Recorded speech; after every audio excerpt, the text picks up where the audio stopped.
Hey, what's up, everybody? This is Jude from Section 122 on ArgosEndzone.com, and it's time for the 2014 Toronto Argonauts season. Hope you're as excited as I am. It was a really long off season. Weather didn't help any, and of course, losing to that other team from Southern Ontario didn't make it any easier. But before we get started on this season, let's take a look back at what happened during the off season, shall we? Let's take a look at the expansion draft. The Ottawa Red Blacks, are coming back into the CFL here for 2014. As a result, the expansion draft had each team lose 3 of their players. The Argos lost Appel, Williams, and Pottinger, which are all big hits to the team. They did everything they could to protect the key talent, but the way it was all working out, they were going to lose somebody. Pottinger, anybody would argue that Pottinger is the biggest loss, as he was incredibly interactive with the fans. Funny, he just got on Twitter after he joined the Red Blacks, so I thought it was kind of fun. Anyways, that was a big oh, and it sounds like that was a big hit in the locker room as well. Appel, of course, was starting on the offensive line during the Grey Cup win of 2012, and Williams is going to make a big noise there for Ottawa for sure. So it sucked, but it was a necessary, painful growth so that the league could keep contributing. Now, what happens from here is that gives opportunities for somebody else to step up and take those roles on. Don't worry, Argos fans. Jim Barker has got you covered. From there, we go into the CFL entry draft. It's a Canadian-only draft, and the 2 biggest moves the Argos made would probably be acquiring Matt Black's brother Tristan in the defensive backfield, and then the big move that surprised a lot of people at the time, but made sense later on as the year went on, was the Argos moving up for the 3rd overall pick to take Anthony Coombs at running back. Now, this guy is dynamic. Comparisons being made to Harris out in BC, and of course the Argos' own Andre Dury. Those are some really high expectations. But based on everything everyone has seen through the preseason, he's living up to those expectations. He's made the roster as a rookie. This is exciting stuff. A lot of people were saying, why are the Argos trading up for the 3rd overall pick for a running back when you've got Grey Cup MVP Chad Cackert right there? Well, here's what happened. Chad Cackert had to retire before the start of training camp due to the injury he suffered late in last season he hasn't fully recovered from.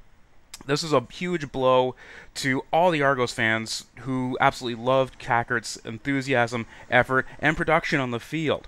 We all had high expectations of him coming back bigger, stronger, and faster than ever. Now, he is the strength and conditioning coach for the team and did say never, that maybe a return would come down the road, but at least he's still part of that double blue mix because I think he's going to still be able to contribute even if he's not on the field. And along those lines, Coombs is going to get a chance to make an impression here in the CFL right off the bat.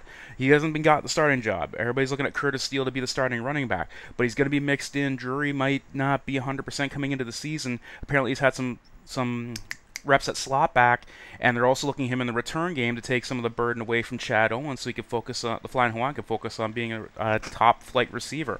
So this draft could be something we're talking about 5 years down the road as being an amazing move by the Toronto Argonauts.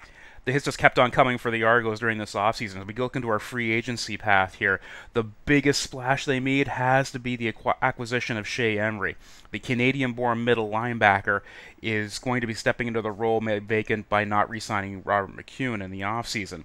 Now, this guy is a little bit younger and plays just as physical and is downright nasty. This is going to be a lot of fun for us Argos fans who have absolutely hated Shea Emery as a member of the Montreal Alouettes, are going to absolutely love him as a member of the Toronto Argonauts.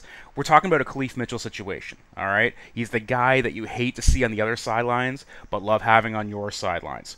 This is going to be a lot of fun, and he's a great ratio buster. Being Canadian-born creates more opportunity for Scott Milanovich to fill in some other spots with some other imports. So this is going to be really exciting here for us Argos fans. That was a big splash, and I don't think I'm alone saying I'm looking forward to some big things coming out of Mr. Shea Emery this season. 2 of the bigger offseason moves for the Argos involved the National Football League, as starting linebacker Marcus Ball and wide receiver Dontrell Inman were both granted early release to pursue opportunities south of the border. Both were able to acquire contracts from the New Orleans Saints and San Diego Chargers, respectively. I hope I speak on behalf of all Argos fans and wish them the best of luck south of the border. And remember that regardless of where they go in the NFL, they'll always be double blue to us. On the offense side of the ball, the Argos look pretty strong with most of their stars returning from last year. The major changes being Dontrell Inman gone to the San Diego Chargers, the NFL, and Joe Appel going to the Ottawa Redblacks for the expansion draft. Now, again, I believe this is a vacuum that creates an opportunity for John Childs to step up and be an elite level receiver this year. Of course, you've got Chad Owens, the Flying Hawaiian, is going to be making a ton of noise in every aspect of the game. Andre Dury always makes the first guy miss. Always. Watch the replay. He always makes the first guy miss. Ricky Ray had an outstanding last year. It was a shortened season for him with injury, but I think you're going to see him continue to excel in this offense as they just keep retooling and just keep moving right along. Question marks, of course, on the running back side of things as they've lost Chad Cackert to injury, which is creating an opportunity for Curtis Steele, Steve Slayton, and Anthony Coombs, the rookie that's making so much noise right now in the preseason. Should be exciting here. Offensive line is mostly intact, which is going to keep Ray upright and open up holes for that running game. We'll see how things go. I think you're going to see a big, powerful offensive production this year from the Toronto Argonauts. On the defensive side, we're looking at a totally different situation. New defensive coordinators and only one starter left over from the actual Grey Cup championship team. But I think you're going to see this team grow and stand tall by the end of the season. Metaphor. It's a metaphor. But the big acquisition of Shea Emery is going to be a huge impact in terms of what he does on the field at the middle linebacker position. He's also a great ratio buster, being Canadian-born, opens up more opportunities for the coaching staff to slot in other players. I myself am expecting a big year from Mr. Matt Black in the defensive backfield. Just me talking out loud, but I think this is going to be a big one for him.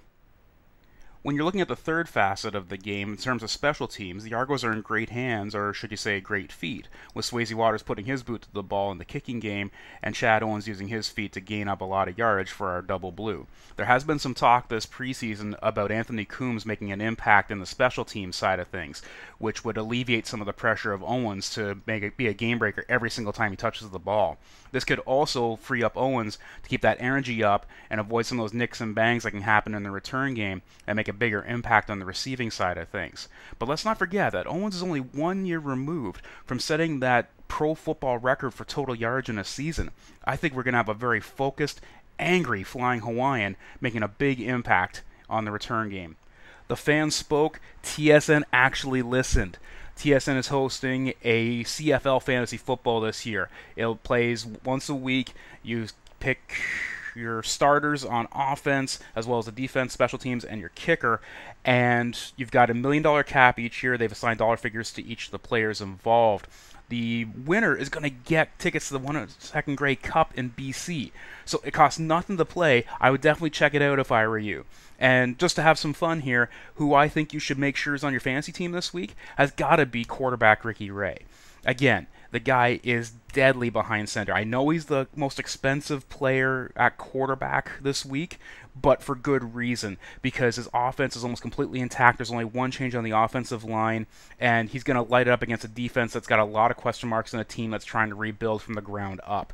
There's no downside to taking Ricky Ray, at least from where I'm standing. So Ray is your guy. Keep it in mind. And remember me when you're in BC. Keep it down over there. So, prediction time. Week 1, everybody's a contender this week, right?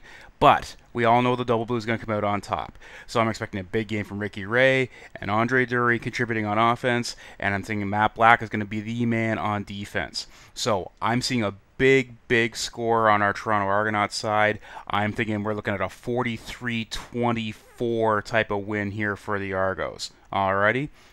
Feel free to write it down and feel free to call me out on it. It's just a thought. That'll wrap up our Week 1 preview for the 2014 season. Hope you had some fun. Feel free to leave some comments down here. If you like something, didn't like something, want to see more of something, hey, we're here for you. Let us know. Also, follow us on Twitter. We tweet a fair bit during the game and a little bit previous and afterward. Check out our Facebook page. We have some giggles there as well. Feel free to subscribe to this channel. You never know, we could post something different than just yours truly. But, game happens Thursday night on TSN, Argos at Bombers. It's going to be a fun season. Always is. But, until then, this is Jube from 122, ArgosEndzone.com, saying we ride the rail, and we ride it hard.